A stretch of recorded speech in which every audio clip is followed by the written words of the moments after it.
The MCU has been around for over 10 years, but there are some huge missed opportunities by way of characters and properties that I think we have to talk about.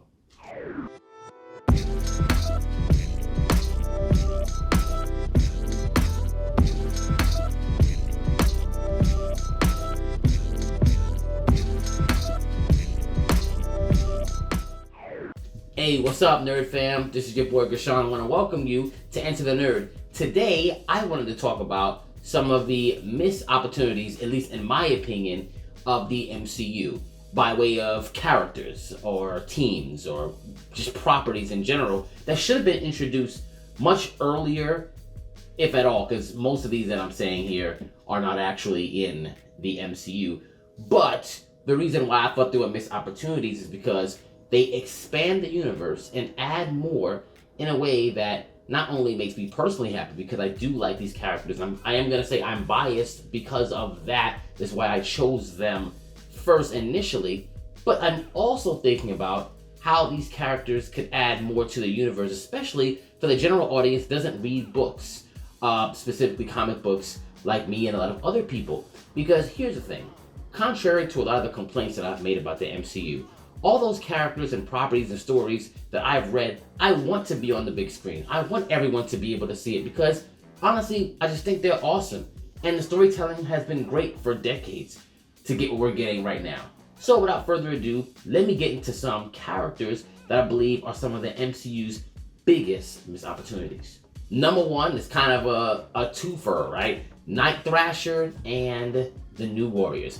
Night Thrasher himself is a very Batman-esque character. His name is Dwayne Taylor. His parents are like billionaires. They have ties to the Vietnam War. They get killed in like mysterious ways. He gets raised by these two different badass guardians who also turn out to be something else later on. And he's a genius. He's got tons of fighting skills, a cool suit, and rides a skateboard. Now, yes, that might be a little weird, especially now in 2024. But at the time, people were, I can't believe we're going to say this, thrashing, which was another word for skateboarding at that time. So my boy Taylor would love that just because he's a skateboarder still to this day. But it actually, maybe it could make a comeback. Who knows? Maybe it could make this popular again.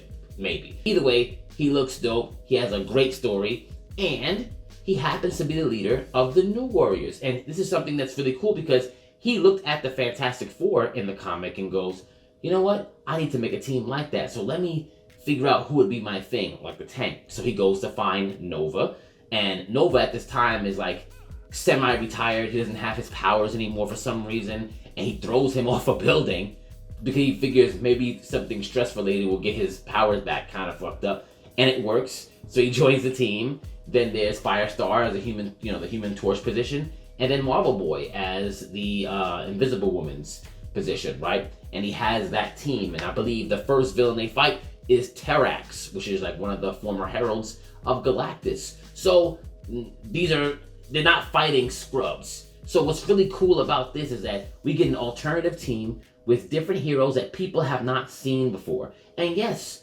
already you're starting to hit the points that the people in Hollywood already want. You already get diversity. You already get a good storyline. So it's men, women, minorities, all of that. And they're already just interesting characters.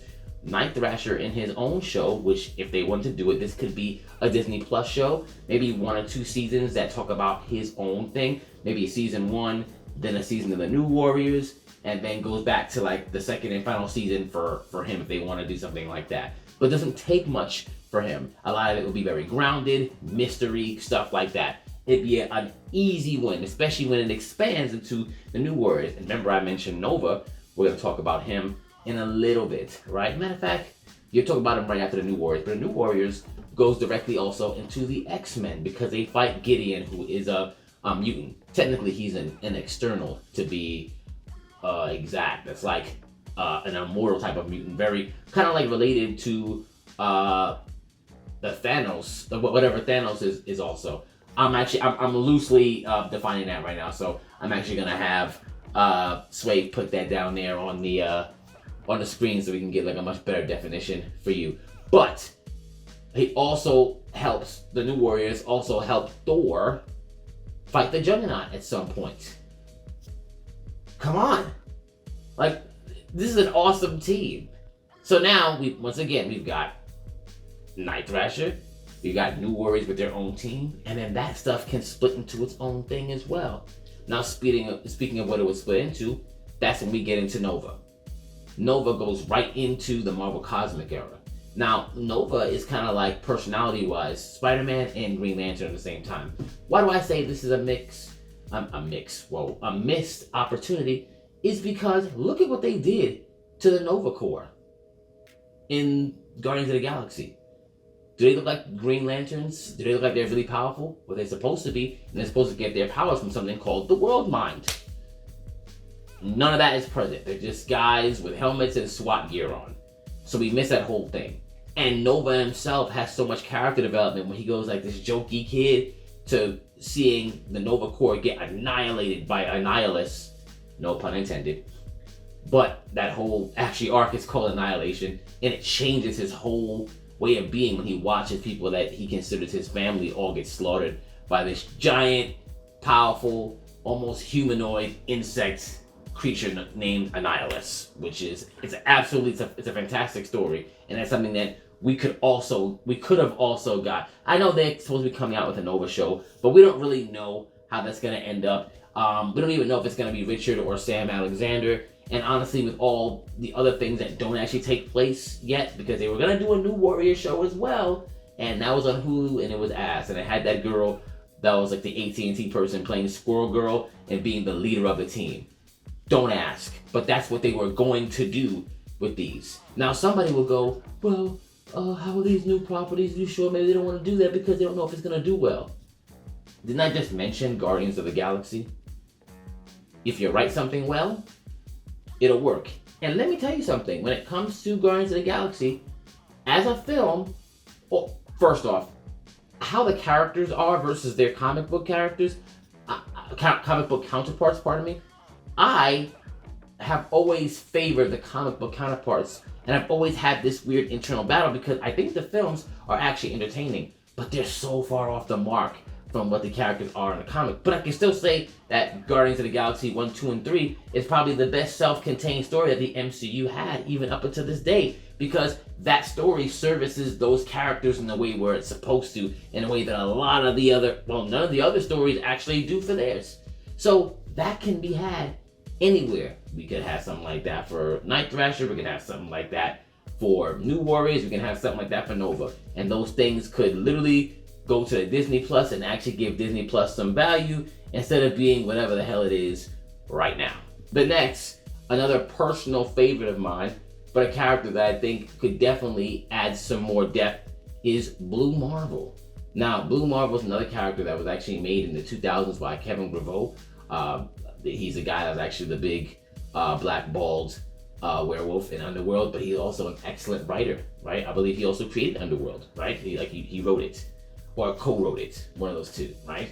But this hero is really cool because if they were to use him, this would not only give them their like kind of Superman besides Sentry that's in Marvel, but he's someone who's like a thread to like the 1960s all the way to now. So he could have seen you could have had a story that takes place in the past in the Marvel Universe and the future, the past and the present simultaneously. And his kids are also important because his kids also become supervillains. And even just his story about him getting his powers, obviously in an accident, him and his friend, and then his friend becoming like some they call him the anti-man, right? Who became like this super hateful zealot and thought he was doing the right thing for his friend, and obviously he winds up accidentally killing Blue Marvel's wife, and then he has to kill his friend. And doesn't really have any known limits for his power. He's had two really good battles with Hyperion and Sentry, two things that would probably be awesome to see, whether you're gonna put it on in the movies or in the shows. But once again, it adds for what I think it adds to the MCU, that new level of power, because there's a lot of really powerful beings and you're gonna have other powerful beings to be able to fight them. And I think obviously you'd have to use Blue Marvel sparingly, just like how he is in the comics. Same way how Sentry doesn't come out too much because he's just too damn powerful. But it'd be good to kind of just have those like crazy battles and those crazy just scenes of just unbridled power, while also having a deep storyline that shows, albeit an African American dude with conservative values, that's different from maybe Luke Cage and the rest, because that's even something that happens in a comic. They don't agree because of the way that they think. And I think it'd be good to show, oh my God, black characters that don't think exactly the same. Because that is something that not only do some of the actors want, and some of the people who consider them fans, but it's just not healthy to have characters that don't represent people in real life. Meaning different thought, different conversations. And yes, being born at a different time would make you think different things, right? It doesn't necessarily have to be right and wrong. It can just be different. And it'd be awesome to see something like that, as well as just his power. And obviously he just looks amazing. And he's also a genius. He's got so many things. He's got a base on the moon. He's got a base underwater. He has like a relationship going on with Monica Rambeau, which would also have been interesting to see. So you can just place him in all these different parts. Why isn't he here yet? Who knows? He could have already been here already. Let's just be very honest. He could have already been here. But let's just move on to the next. Now this one is a rather obvious one. I think it's the biggest one because of just the sheer amount of characters that come with this. And that is the X-Men. Now, you might be going, well, the X-Men are already coming, or we are very late. They received the rights for the X-Men years ago. The X-Men should have already appeared, not just in the movies, had their own Disney Plus shows, and had several different iterations. X-Men, X-Force, X-Factor, Excalibur. All different groups from different shows that have different characters, have different problems, and different villains. There is so much value in the X-Men property. And guess what they get?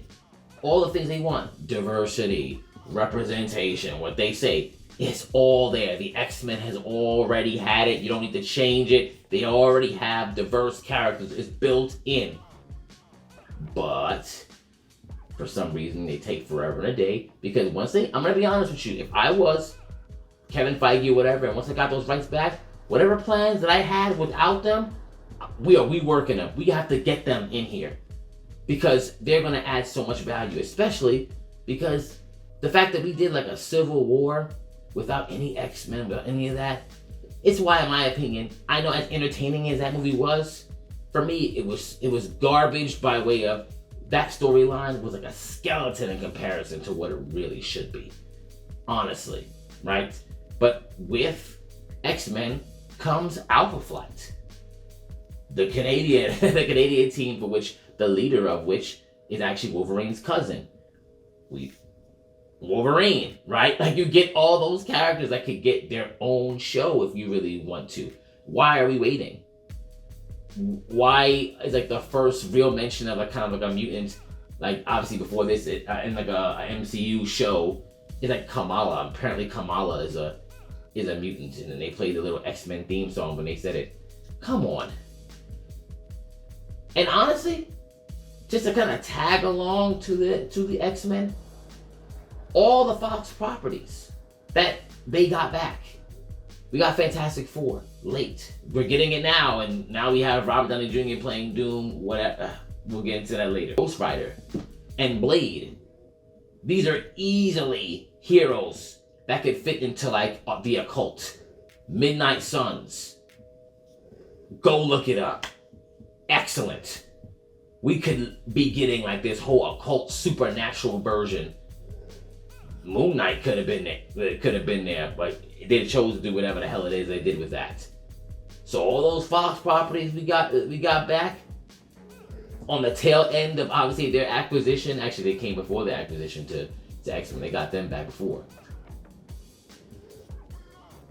X-Men is definitely the biggest missed opportunity, and I get it. We're getting them now, but look at what the state of the MCU is. Like, we're still talking about having a whole bunch of different films without any mention of mutants. The closest we got was Multiverse. Then my cat is snoring. Crazy, I don't know if you guys heard that. But we got, was it Multiverse of of Madness, and then also the end of the Marvels.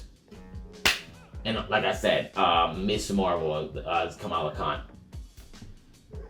The fact that they're not here yet,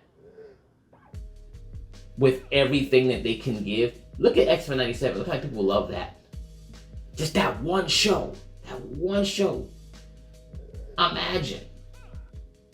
Oh, by the way, I forgot. Kind of going back to the first thing.